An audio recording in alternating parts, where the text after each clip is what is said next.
এবার সরাসরি সমন্বয়কদের মুখোশ উন্মোচন করল ব্যারিস্টার রুমিন ফারহানা। ব্রাহ্মণবাড়িয়া 2 আসনের স্বতন্ত্র সংসদ সদস্য ব্যারিস্টার রুমিন ফারহানা আজ জাতীয় নাগরিক পার্টি এনসিপির সমন্বয়কদের বিরুদ্ধে সরাসরি তীব্র আক্রমণ করে তাদের মুখোশ উন্মোচন করেছেন। তিনি বলেন, আজ সরাসরি সমন্বয়কদের মুখোশ উন্মোচন করছি। এরা কোনো সমন্বয়ক নয়, এরা দেশের শত্রু।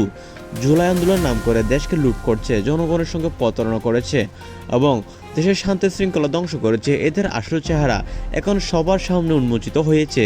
রুমিন ফারহানা আরও বলেন, এরা সংসদে গিয়েও শোভন আচরণ করে, রাষ্ট্রপতি ভাষণের সময় ওয়াক আউট করে, দেশের বিরুদ্ধে ষড়যন্ত্র করে, রাষ্ট্রপতি মোহাম্মদ শাহাবুদ্দিন চুপ্পুকে সরাসরি চুপ্পু বলে অভিহিত করে। এসব জনগণ দেখছে, জনগণ এখন থেকে সব পরিষ্কারভাবে দেখছে।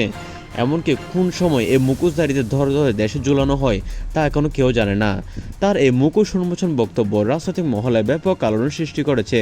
তিনি সম্প্রতি সময়ে আওয়ামী লীগের পক্ষে সোচ্চার হয়ে উঠেছেন। তার পক্ষ থেকে সমন্বয়কদের বিরুদ্ধে এমন সরাসরি তীব্র আক্রমণ অনেকের কাছে অপ্রত্যাশিত।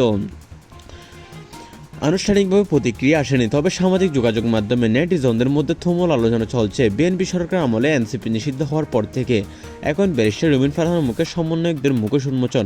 দেশের রাজনৈতিক পরিস্থিতি আরও উত্তপ্ত হয়ে উঠেছে। এই বক্তব্য কতটা প্রভাব ফেলবে এবং সমন্বয়করা কীভাবে জবাব দেবে তা এখন সময় বলে দিবে। তো বন্ধুরা, কমেন্ট করে জানাতে পারেন আপনার মন্তব্য এবং চ্যানেলটি সাবস্ক্রাইব করে দিবেন।